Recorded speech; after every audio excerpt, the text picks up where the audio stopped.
जो लक्ष्य team India के सामने था उसे देखकर ऐसा लग रहा था कि जीत तो मुमकिन नहीं है, लेकिन मैच बचा पाना भी एक बहुत ही मुश्किल चुनौती थी। महेंद्र सिंह धोनी बल्लेबाजी करने आए, 24 रन बनाकर नाबाद रहे।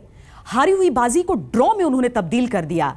टीम इंडिया के दूसरे खिलाड़ियों ने भी राहत ली कि चलो जीत न सही, हार वाला मुंह लेकर तो नहीं जाएंगे। जब मेलबर्न के इस मैदान में आखिरी बॉल खेलकर धोनी वापस पवेलियन लौट रहे थे तो वो बेहद सामान्य थे। हालांकि तब तक धोनी ने कई रिकॉर्ड अपने नाम कर लिए। सबसे ज्यादा स्टंपिंग करने वाले विकेट कीपर बन गए, 10,000 रन बना लिया। लेकिन जिस धोनी को वर्ल्ड कप जीतने के बाद जमाने ने बिल्कुल शांत देखा, वो भला इन कामयाबियों पर क्या जश्न मनाता। सच तो ये है कि धोनी के जहन में कुछ और घुमड़ रहा था, कुछ ऐसा जो टीम इंडिया के क्रिकेट इतिहास में सबसे बड़ा भूचाल लाने वाला था। धोनी की एक बहुत बड़ी खासियत है, कुछ लोग इसे उनकी कमजोरी भी मानते हैं, वो ये कि जब वो फैसला लेते हैं तो अकेले अपने दम पर लेते हैं, किसी से विचार नहीं करते हैं। महेंद्र सिंह धोनी के मन में एक फैसले ने जगह बना ली थी। इसकी भनक किसी को भी नहीं थी, न तो उनके परिवार में किसी को, न टीम मैनेजमेंट में, न ही टीम में। जब मैदान पर वो मौजूद थे तो दूसरे छोर पर आर अश्विन थे, लेकिन उन्हें भी जरा सा भी अंदाजा नहीं था धोनी के साथ पिच पर आखिरी लम्हे तक नाबाद खड़े जरूर थे, लेकिन धोनी के मन में क्या चल रहा है, क्या घुमड़ रहा है, ये नहीं जान पाए। मेलबर्न के नॉट आउट धोनी जब ड्रेसिंग रूम में आए तो टीम ने तो राहत की सांस ले ली, लेकिन धोनी के दिलो दिमाग में बड़ी उथल पुथल मची थी। हालांकि वो ऊपर से बिल्कुल सामान्य दिख रहे थे। उसी वक्त धोनी ने बीसीसीआई के सचिव संजय पटेल को फोन लगा दिया। संजय, मैं धोनी बोल रहा हूं, कैसे हैं आप? मैं अच्छा हूं। अचानक आपने फोन क्यों किया? मैंने टेस्ट की कप्तानी छोड़ने का मन बना लिया है। अरे ऐसा क्या हुआ जो इतना बड़ा फैसला आपने ले लिया? यही नहीं, मैं तो टेस्ट से संन्यास भी लेने जा रहा हूं। क्या हुआ धोनी, क्या आप चोटिल हैं या कोई और बात है? नहीं, मैंने ये फैसला किया है तो कुछ सोच समझ कर किया है। अच्छा, लेकिन आप अभी इसका ऐलान मत कीजिएगा, पहले मैं अपने साथी खिलाड़ियों को अपने फैसले से वाकिफ कराऊंगा। देखिए, आज तीसरी टेस्ट मैच समाप्त होने के बाद धोनी ने संजय पटेल जी को फोन किया और अपनी इच्छा जाहिर की कि वो टेस्ट क्रिकेट से संन्यास लेना चाहते हैं and BCCI has respected his views. Mahendra Singh Dhoni ने एक बार जो ठान लिया सो ठान लिया।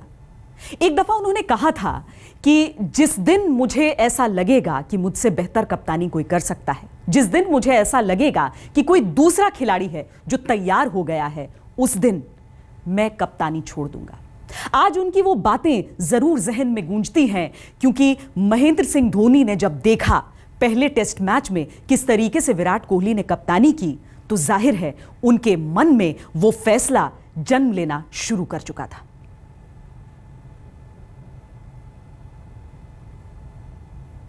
लेकिन संजय से बात करने के बाद धोनी अपने साथी खिलाड़ियों को अपने सबसे बड़े फैसले से वाकिफ कराते, उससे पहले उन्होंने अपना एक फर्ज अदा किया। बेहद शांत अंदाज में वो पत्रकारों के बीच गए। जब धोनी मेलबर्न टेस्ट में अपनी टीम की कामयाबी नाकामी के बारे में बता रहे थे, उस वक्त उनके चेहरे पर कोई ऐसा भाव नहीं था कि वो शरीफों के खेल की सफेद जर्सी उतारने का फैसला कर चुके हैं। प्रेस कॉन्फ्रेंस खत्म हुई। सबने सोचा कि धोनी अब सिडनी विजय की रणनीति बनाएंगे, लेकिन यहां धोनी अब कुछ और करने जा रहे थे। प्रेस कॉन्फ्रेंस से निकले तो ड्रेसिंग रूम में अपनी टीम के सभी खिलाड़ियों को बुलाया। धोनी ऊपर से तो सामान्य दिख रहे थे, लेकिन अंदर भावुकता का समंदर उमड़ रहा था। खुद को संभालते हुए धोनी ने अपने टीम मेंबर से कहा, दोस्तों, मैं टेस्ट क्रिकेट छोड़ रहा हूं। इन 7 शब्दों ने यंगिस्तान के तमाम रणवीरों को 7 पाताल की गहराई में धकेल दिया। किसी भी खिलाड़ी ने नहीं सोचा था कि धोनी अचानक आएंगे और इतना बड़ा फैसला सुना देंगे।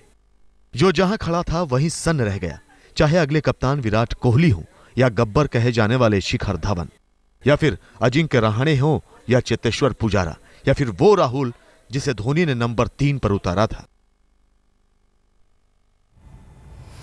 बरबस याद आ जाती है वर्ल्ड कप 2011 की, जब महेंद्र सिंह धोनी ने वो ट्रॉफी हाथों में उठाई थी और सबकी आंखों से आंसू छलक रहे थे। वो महेंद्र सिंह धोनी जिन्होंने टीम इंडिया को वो सारी ऊंचाइयां दी जो आज तक कभी कोई कप्तान दे नहीं सका। तो सोचिए लम्हा कैसा रहा होगा। कहते हैं महेंद्र सिंह धोनी जब भी टीम मीटिंग लेते हैं तो 1 मिनट से ज्यादा का वक्त नहीं लगाते हैं। वो ऐसा लम्हा होता है जब टीम मैच खेल प्लान बता देते हैं।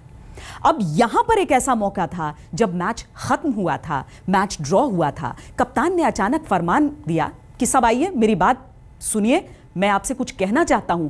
किसी के मन में एक बार को भी नहीं आया कि धोनी क्या कह सकते हैं, और संन्यास की बात ऐसा तो बिल्कुल भी नहीं। धोनी की मौजूदगी टीम इंडिया को बाली का बल दे देता था।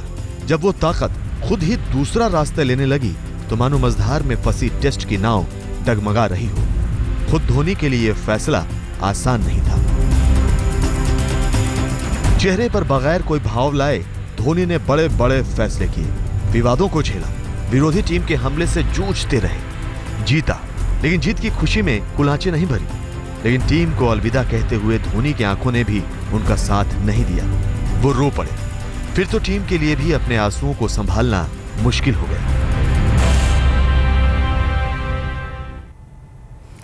बोलने वाले लाख कहते रहेंगे कि महेंद्र सिंह धोनी का फैसला किसी दबाव की वजह से था, लेकिन याद कीजिए वो दौर जब पहली बार टीम इंडिया ऑस्ट्रेलिया में टेस्ट मैच धोनी की कप्तानी में हार रही थी। इंग्लैंड में टेस्ट मैच एक के बाद एक टीम इंडिया ने गंवाए थे। दबाव तब भी कम नहीं था। दरअसल महेंद्र सिंह धोनी जानते थे कि उनकी टीम को तैयार नहीं थी, कोई उनकी विरासत संभालने के लिए उस तरीके से, उस ढांचे में नहीं दिख रहा था। धोनी को जब यह यकीन हो गया कि विराट कोहली में वो काबिलियत है तो धोनी ने यह फैसला लिया, और उनके सबसे बड़े फैसले से उन्हें कोई डिगा नहीं सकता। अव्वल तो यह कि धोनी किसी से चर्चा नहीं करते, विचार विमर्श नहीं करते। दूसरा यह कि धोनी मैदान पर ही दबाव नहीं लेते, मैदान से परे क्या दबाव लेंगे। बहरहाल इसका एक बड़ा मकसद भी है। बड़ा मकसद यह कि अगर वो टेस्ट मैच नहीं खेलते हैं तो वो वनडे क्रिकेट के लिए पूरी तरीके से फारिग रहते हैं। यानी वर्ल्ड कप एक दफा टीम इंडिया ने जीता है, 2011 में आएगी। क्या यह महेंद्र सिंह धोनी की तैयारी है? अगर उस फैसले से हम उस मकसद को जोड़ें तो यह सामने नजर आता है। 9 साल के टेस्ट करियर को विराम देते हुए टीम इंडिया के कप्तान महेंद्र सिंह धोनी ने अपने कदम एक नई दिशा में बढ़ा दिए। वो है 2015 का वर्ल्ड कप। सच तो यह है कि धोनी ने 2011 की शानदार जीत को दोहराने के लिए टेस्ट के अपने करियर को दांव पे लगा दिया। अब वनडे को देखते हुए उन्होंने ये फैसला लिया है और ये स्वागत योग्य है। क्या पड़ता है वर्ल्ड कप के लिए उन्होंने इस फैसला के पीछे क्या वर्ल्ड कप है तैयारी करें? निश्चित रूप से कि अगर सामंजस्य नहीं बना पा रहे हैं, कहीं ना कहीं वो टीम को पूरा एडजस्ट नहीं कर पा रहे थे, इसलिए उन्होंने ये संन्यास किया। अब 2 महीने बाद जब दुनिया वर्ल्ड कप की दुदुम्भी सुनेगी तो उसमें धोनी की तैयारी और कैप्टन कूल के रूप में उनके कौशल का जलवा दुनिया देखेगी। दरअसल क्रिकेट में किसी भी फैसले का सही वक्त तभी आंका जा सकता है जब नतीजा सामने हो। आखिरी टेस्ट मैच देखने के बाद यह फैसला लिया जा सकता है कि महेंद्र सिंह धोनी ने क्या टीम को मझधार में छोड़ा था या फिर विराट कोहली को तैयार होने के लिए सही मौका, सही वक्त दिया था। रुक रहे हैं एक ब्रेक के लिए, आप देखते रहिए आज तक। टेस्ट क्रिकेट में अपने पल दो पल की कहानी को छोड़कर आगे बढ़ गए महेंद्र सिंह धोनी। हालांकि इसी पल दो पल में टीम इंडिया टेस्ट क्रिकेट में नंबर 1 टीम भी बनी थी। दरअसल मेलबर्न टेस्ट खत्म हुए बस कुछ ही वक्त बीता था जब अचानक यह खबर आई। सभी क्रिकेट प्रेमी अचानक सन्नाटे में आ गए। महेंद्र सिंह धोनी टेस्ट क्रिकेट से संन्यास ले रहे हैं। न सिर्फ कप्तानी उन्होंने छोड़ी बल्कि टेस्ट क्रिकेट को ही अलविदा कह दिया। संन्यास की खबर सामने आते ही देश भर से लोगों की जो बातें हैं वो सामने आने लगी। लोग कहने लगे कि उन्हें यकीन ही नहीं हो रहा है कि धोनी ने यह क्या कर दिया।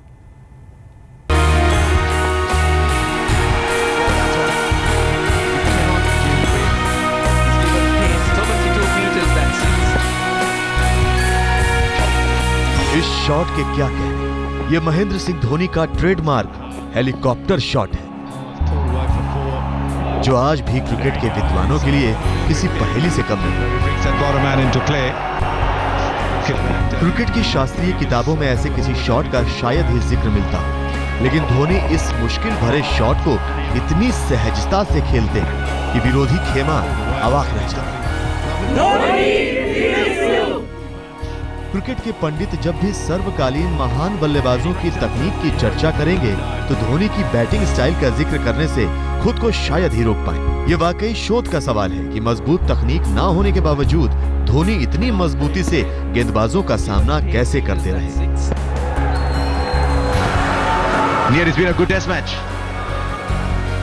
वाकई ये अचंभे की बात है कि अचानक धोनी की सत्ता कैसे चरमराई। अंदर का सच देर सवेर सामने आएगा, लेकिन फिलहाल तो आपको अतीत के आंगन में ले चलते हैं। गुलाबी नगरी जयपुर में धोनी ने वनडे क्रिकेट की एक शानदार पारी खेली। श्रीलंका के खिलाफ 299 रन का लक्ष्य था, लेकिन धोनी ने 183 रन ठोककर मैच श्रीलंका के जबड़े से छीन लिया। ये वो पारी थी जिसने क्रिकेट जगत को एक बल्लेबाज के तौर पर धोनी की काबिलियत को मानने पर मजबूर। धोनी ने 60 टेस्ट मैचों में टीम इंडिया की कप्तानी की। इनमें से 27 मैचों में जीत मिली, 18 में हार, जबकि 15 मैच ड्रॉ रहे, यानी जीत 45%। घर में धोनी ने 30 टेस्ट मैच खेले, जिनमें 21 में जीत मिली, 3 में हार, जबकि 6 मैच ड्रॉ रहे, यानी 70% जीत। जबकि विदेशी धरती पर धोनी पिट गए। 30 मैचों में धोनी ने 6 में जीत हासिल की, 15 हार गए, जबकि 9 मैच ड्रॉ रहे, यानी 20% जीत। कैप्टन कूल के ठंडे दिमाग से लिया गया एक फैसला, आंसुओं के सैलाब में डूबा एक फैसला। संन्यास का सच में इतना ही।